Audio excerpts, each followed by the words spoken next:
I, 34 male, ghosted my fiancée, 33 female, after she asked for a temp open relationship before her wedding, and then she cheated when I said no. I have rewritten this a few times in an attempt to shorten, but our history goes back since we considered a save were kids. I'm looking for some advice as to what to do when I get home in 2 days. I am changing all names. Obviously very sorry for the length of this monster. Jen and I had been friends since we were kids. Our parents were lifelong friends. We grew up together and started dating in our teens. It was like it was almost expected by our families. They had more plans for us than we did. When I was going for my master's, I had to move to another city, and Jen remained in our hometown working on our nursing degree. After a year of long-distance relationship, we decided to remain friends and not have the pressure of our relationship control us. We both remained best friends, and we both dated other people. It was weird because we both always knew this was temporary, and we would end up back together at some point. I graduated and stayed in the city I got my master's in and started working in my field. I waited for a transfer back to my hometown, and when I got it, I was so happy. Jen was in a long-term relationship, and he was a nice fellow, but I always got the feeling he was weary of our friendship. I understood the vibe and stepped back out of respect. Although she and I would talk several times a year, my boss and mentor I would call Paul. 44 male was a great guy, and we became good friends. He taught me the ropes, and one day came down from the ivory tower and wanted to talk.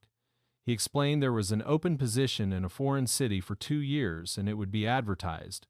Shortly, he explained the position, and even though the money wasn't huge, all expenses such as rent, hotel, and expenses related to travel were covered. Basically, I would be based in Tokyo and have to travel once in a while to other Asian cities for a few days here and there. I thought about it, talked to my friends and parents. Paul said it was a position, but would be a great opportunity to prove myself and climb the ladder. I thought, why not? I could save most of my salary and gain valuable experience. Paul said he would speak to the old man, and if I wanted it, he would recommend me. He explained he himself did something similar years ago, and it helped his career, so off I went. The first year was horrible, getting used to the culture and social rules not only in Japan but the other countries I would visit for work. One thing that surprised me was how available women were everywhere I went. They loved foreigners. I got to sample the delights of the Orient. These weren't third world women, most of them were highly educated. I had many friends with benefits and clearly told all of them I wasn't interested in long-term or marriage, as I only was staying temporarily. I ended up doing 2 more years, Paul. Would visit several times a year on vacation or to supervise some work, and I will admit we had some greasy times in a few cities. Angeles City in the Philippines and a few others. Contract was over and I went back home, put a nice down payment on a house just outside the city. After living in a city of 37 million, I needed some space. I was home for a month, and while visiting my parents, Jen was there. She and the other guy had broken up a year ago, and we started talking more seriously, even though we always had contact over the years. We started dating again. I held off having sex as much as I wanted, because I was afraid really of what would happen. I developed an addiction of having various partners while in Asia and was trying to control that desire before Jen and I got serious. I mean, everyone, including Jen, knew I dated, but on social media, there would be infrequent photos of me and different women. My mother called me a master a few times, and well, to be truthful, it kind of stung. Now is when things start to fall apart. Jen and I slept together, and for a lack of a better word, she was very surprised. She said I was different and was never like that before. She meant it like I had gained a lot of experience. To put it nicely, she asked me some questions, and I admit I did trickle truth her. I didn't tell her the exact number, because even if it was divided by 3, it was scary. I had no doubt that I was and could be faithful to her. The seat I had inadvertently put in her mind that night would create some serious issues later now. Of course, our families were thrilled we were together. It was always supposed to be this way. We were doing great. And after speaking to her parents, I proposed. She moved in and everything was great. There were some what I thought were some red flags, like asking if I was happy with her. Fast forward to December of 2019, wedding was planned June of 2020. We all know how 2020 went, don't we? Christmas was great and close to New Year's. We would have the first day I was sitting down doing some work on the PC, and Jennifer cousin Tammy, 32. Female, we're looking through some wedding stuff. I have also known Tammy since we were kids, and we were cool. Jen asks if we can talk, and Tammy walks into the living room and sits on the sofa. I want to sit at the table to talk to Jen. She starts by saying, for me to not interrupt or freak out, she wants to talk about something. She then explains our difference in the bedroom and says she believes I wouldn't be satisfied with her and eventually I would cheat on her, and she didn't want our future children and relationship to be ruined if I stray. So here I was thinking, great, I'm about to get dumped, just as I am thinking things can't get worse. I hear the infomercial guy in my head, but wait, there's more. Jen asked me if I was willing to open the relationship so she could gain more experience and it would help her feel less insecure. She states I should not be worried as I am the only man she ever loved, and that's why. None of her relationships had ever led to marriage. I did agree with her on that point as I felt the same. Now, of course, I think this is a joke and she is not serious at all. This really can't be happening, right? Since this was a year and a half ago, I will try my best to recall the main points. She says she will only be with random people and never with someone we know or work with. It won't happen with the same person twice and no emotional connection. I was like, what the F? When I realized she wasn't joking, I lost my breath, didn't think. It was possible for a heart to skip a beat and jump to the center of my throat. I'm not an angry or violent person, but now I am. Yelling, I'm starting to understand why Tammy stuck around close by. I yelled, Tammy, did you put her up? To this. Tammy says she is just there to support Jen. Wow, thanks so much. So then Jen says, I am free to do as I wish under the same rules. And I said, no, I am so pissed at this point, and even writing this, now I am raging. I then said, I don't want one-night stands. I just want one person, she says, who I looked at Tammy, and not in the eyes, and said, I want to F Tammy. Now I get a rise out of Jen. And Tammy wasn't expecting that, and she is a bit red in the face, and now uncomfortable. Jen says no, she is family and someone we both know, and it is gross for me to even suggest it. I am now totally in bizarro world. Where the hell did this come from? We argued back and forth for a bit, and I told her if she does this, the relationship is over. I am totally against this, and I love her and we can work through everything together, but not this. I stormed off, grabbed my pillow, and went to the guest room. I could hear them downstairs for a bit, but couldn't hear what they were saying. It would have been a hilarious joke if it didn't. Last for an hour of conversation. I didn't sleep all night and was a bag of crap at work the next day. Jen started 2 weeks of night shifts that day, so at least we wouldn't be home together for that time and we could both cool down and revisit. This later dinner would be in the fridge for me every day with an I love you note. She would text frequently, but I kept my answers short. Thursday night of the next week of her night shift, I go to the PC to work over some files and I notice an email notification on her account, and it's a hotel reservation for a good hotel that's close to my office. I know it well, as I go often with coworkers. I'm thinking she is supposed to be working, but maybe she wants to apologize and take me for a night out the next morning. I'm waiting for her text or call to invite, but only asking me how my day was. Then she says she's so happy she only has to work one more night of the night shift. How does she have one more night in a hotel reservation? I was sick, stressing in my office, started looking through some dating sites, especially profiles, with no pics. I can't find anything. Paul pops in and asks me if I want to go for lunch and sees I'm a mess. He asks, what's up? And I tell him Paul is hard, men go their own way, but has always supported my relationship with Jen. He suggests we go get lunch at some hotel restaurant and ice cream. No, not that place. He didn't know that part. We actually go for lunch, and I am sick to my stomach. Can't eat. Don't even want to drink. He says I can't work like this, and I can take as much leave as I can, paid and unpaid if needed. I told him I can't be there at my house anymore.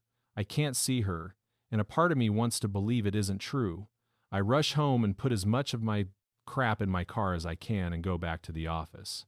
Paul says, let's go stake out the hotel and wait for her to check in. I mean, I am no pie or detective. I am more like Inspector Clouseau. I was really resisting this, but I really had to know. So we go set up in the lounge bar and I start pounding them back and waiting, still hoping this wasn't real. Around 6:30, Paul taps me on the shoulder, and there she is, the front desk, and not in uniform. I want to strangle her scream. Spit, cry, I don't know. We wait for 10 minutes after she gets in the elevator, and Paul and I walk to the front desk. I ask the reception to put me through the Jen blank blank room, and it rings. As soon as she answered, I just started yelling at the receiver and sounded confused. Jen, I told you, if you did this, it would be over. I am done, wedding, off relationship over. And I hung up and got my butt out of there. Now where to go? I went back to Paul's, and now my phone is lighting up. The only person I called was my dad, and I explained in PG-rated terms what happened. And I need to leave town for a bit. It wasn't a discussion, and I feel bad for how I spoke to my old man. Phone didn't stop for 2 days. Everyone under the sun called me, and I didn't answer. I didn't know what to do. The only way I could explain how I felt was like walking around underwater. Paul mentioned some financial things I should deal with to protect myself. I wasn't even thinking about that, the house. Wedding loans for the car we kept separate accounts, and one for the wedding and one for house-related bills. I couldn't care less. The next day I emailed Jen and said this would be our last contact. And I was leaving the city for a while, and the wedding and everything else was off. I called my dad back and spoke with him at length, and while he was crushed, understood I needed time and space, he said. He still hopes that we could work it out. 10 days later, I boarded a plane and traveled to Bali. I never answered any of her or anyone's messages or emails. I don't know if she left the hotel that night or stayed. I didn't care. I eventually landed in Bali and climbed into a bottle for the next month and went offline, with the exception of my dad, and work didn't even care if I got fired. I wish I could say I enjoyed myself, but was mostly just drunk. I felt a lot of rage and shame and hate about how things went down. I kept in touch with Paul about my leave, and after 3 weeks, he asked if I could run back to Tokyo to look after some things. We talked about the new global virus, and I mentioned coming back to Canada to settle things there. As I was hearing rumors of potential lockdowns, I got to Tokyo on March 1st, and it felt good to get back to work, even if it was just a little. After hearing lockdowns were coming, Paul mentioned me getting back to Canada. But I said, meh, it's only going to be 30 or 60 days. I need some time to plan my next move. 30 to 60 days? F me.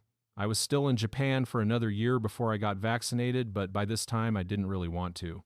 Go home. My house was rented out, and I was talking to family but refused any info about Jen. On September 21st, I received news. My dad had a heart attack and was doing well but would need a triple bypass. This surgery is serious, not as serious as it was 40 years ago, but I still wanted to see him. And just in case, I know when I get home it is just going to turn into a crap show, and I really didn't want that. I just want to see my folks and thank Paul for all he has done for me, even as selfish as I was, but I know I'm going to have to see her, and I have. No idea how I'm going to feel or think. I'm so sorry for the length of this. Even still, I left a lot out. Any advice, tips, or insults would be appreciated. I'm flying out in 4 hours and will land in about 24 hours update. After landing, I went to see my dad. He is looking good and actually looking forward to his surgery. Mama's doing well, but obviously I'm asking concern. I spent almost the first 24 hours by his side, and I think we talked about everything under the sun, but nothing heavy. Don't want to stress him. Told him I am here for him, but I am using this trip to reorganize my life, close some doors, and open some new ones. On day 2, Paul and me met up at a local spot to the office. Paul is already driving the booze into him already. We talked for a bit back and forth talking about my dad work, and he asked me if I had any contact with Jen, which I said no to. He then informs me, the old man, the boss, wants to see me, but considering my father, it can wait. I know I'm in deep and tell him may as well get it over with. I have a list of things I need to accomplish this month, and I may as well start knocking things off of it. Meeting Jen is one of them. I entered the office for the first time in what seems like forever, many faces. Missing a few new ones and the usual suspects. A few people nodded at me and greeted me. We headed up to the old man's office, and I had never been there before we walked in, and he motions for us to sit down. I had never spoken to the old man before. He does walk the floor from time to time, but people just part like Moses spreading the Red Sea. This is the conversation that followed. Old man, good morning, gentlemen. This is a closed meeting and anything discussed is private. Blah, blah, blah. The old man just starts going off on a rant about responsibility and dedication, and he does have some good points. I have to admit, he looks at Paul and asks why they should keep me around. Paul says he does great work, he has saved accounts and acquired many new ones. Plus, we can't find anyone to do the job for the 20 below market salary like we are paying him. What the F? Then Paul and the old man and Paul start maniacally laughing like that bar scene in the Goodfellas movie. The old man wipes away a tear from his eye and tells Paul that's why he's the best VP he has. I make a good salary, but come on, man. I feel quite slighted. The old man looks at me and leans in. Listen, kid, I know you had some problems with your woman, so let me give you some advice, he says. Some guy's name he is quoting. I don't know if I'm remembering word for word, but this is the gist of it. God gives women eyebrows, and she plucks them out and draws on new ones. God gives a woman a face, and she paints on a new one over it. God gives her breasts, and she buys a push-up water bra. God gives her a form, and still not satisfied, she buys slim-fitting clothes to change that form. If God himself cannot please her, then how can you? Brother, please don't kill yourself. Well, that kind of blew my mind a bit, I must say. Old man looks at Paul. I can trust you to handle this properly. Your mother will kill me if I have to fire you. So now it kind of hits me. They are effing related. Paul and I walk out and I look at him and say, 20 man, really? He puts his arm around me and says, don't worry about that, I got you covered. So, am I getting fired or disciplined? No, dumbass, you're getting promoted. And he puts his arm around me and kisses me on the side of the head. You could have told me that beforehand. You dick, nah. It was much funnier. This way, I missed you, kid. Now let's go get effed up. It's 8:30 inches the morning. Paul, who does that? I do. You still have a lot to learn about enjoying life. Doesn't surprise me with this guy. Really? What should I expect from someone who got all liquored up before on sake and got into a fist fight with a monkey? Got his ass kicked as well, I might add. At the hot springs in Japan, we did end up getting pissed up. We talked about work and what was going to happen. We talked about Jen, and he advised me that I really should meet her and get closure. He said, we both did stupid things, but we are good people. Once I get closure, then I will be able to move forward in my future without an anchor of emotion holding me back, he said. Once that is resolved, then we can talk about my employment future, what I want to do and where I want to go. So that was checked off the list. At least I still have a job. Dad is looking good. There is still a matter of Jen, which has been consistently in my thoughts. I unblocked her on Facebook and scrolled through to prepare me for what was to come. I sent to PM and asked if we could meet for dinner sometime soon.